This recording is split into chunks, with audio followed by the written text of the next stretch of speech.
Cana i avui el que farem serà parlar de processos càrstics.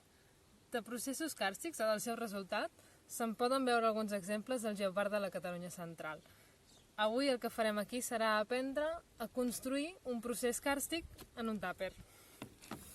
Bé, abans de res, però deixeu-me explicar una mica què és.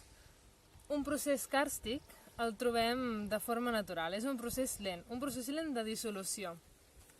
Hi ha molts tipus de roca a la natura, però a vegades, quan trobem roques com sals, guixos o calcàries, aquestes tenen unes propietats que les fan més susceptibles a ser dissoltes, i quan l'aigua passa a través d'elles crea cavitats i el que coneixem com a coves, però també té altres conseqüències, després en parlarem. Ara el que farem serà aprendre a construir el vostre procés. Per construir el vostre procés càrstic necessiteu una caixa de plàstic. Jo li he fet uns forats, suposo que es veurà aquí, perquè després li tirarem aigua i així podrà marxar. Necessitem sal, normal, un cartró d'un rotllo de paper de vàter, això són cotxes però podrien ser edificis, pedres de riu netes i sorra també neta, que pot ser del riu o de la platja. Primer pas. Agafarem el nostre cartró de vàter i el col·locarem en algun punt del nostre sistema càrstic. Jo el posaré a prop dels 3 forats que he fet per on ha de sortir l'aigua. I l'omplirem de sal.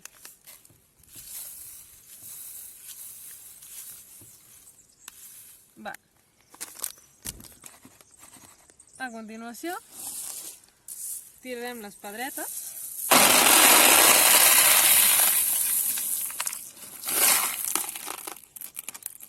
i les escampem.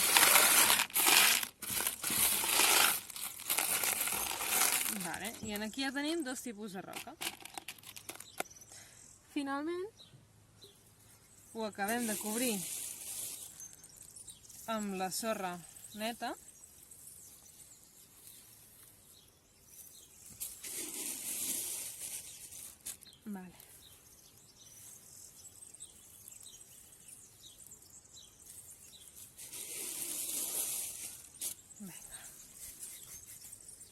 Ja quasi.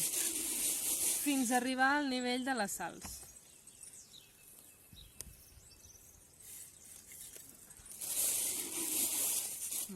Segurament hi ha massa, però espero que funcioni.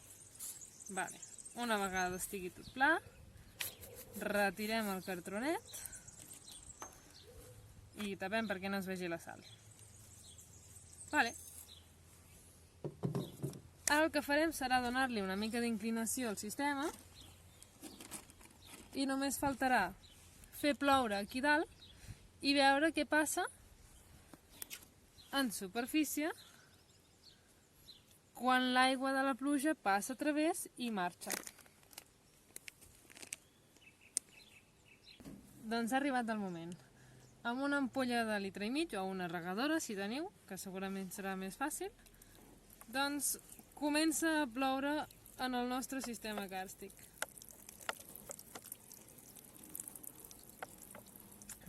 I com que això és lent, podem anar parlant d'algunes altres coses mentrestant. Bé, doncs mentre va plovent en el nostre sistema càrstic, podem parlar, per exemple, de Sallent. Sallent és una zona on els processos càrstics han tingut una repercussió social molt important i a més greu.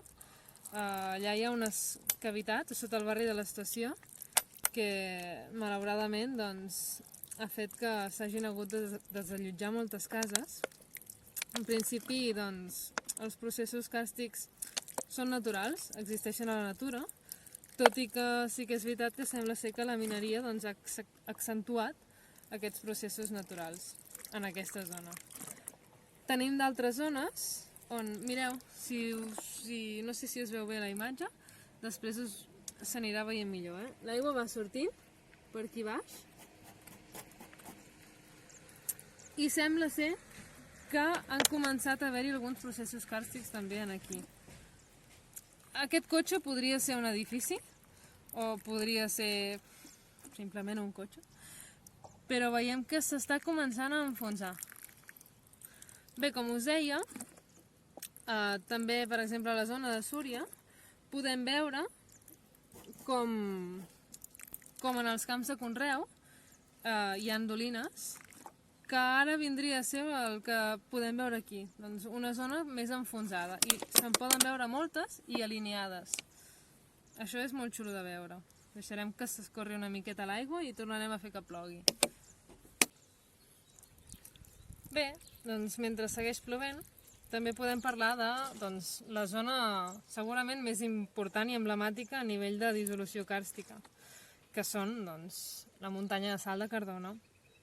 Aquí l'activitat humana ha tingut una influència brutal en el medi, i és que es va modificar l'equilibri que hi havia en el riu Cardener, que travessa la vall Salina, i es va començar a dissoldre la sal.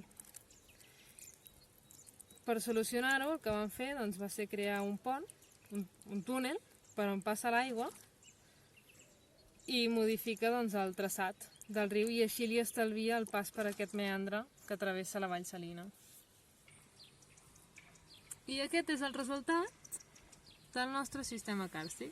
Ens ha creat una dolina on el nostre cotxe s'hi ha enfonsat una miqueta.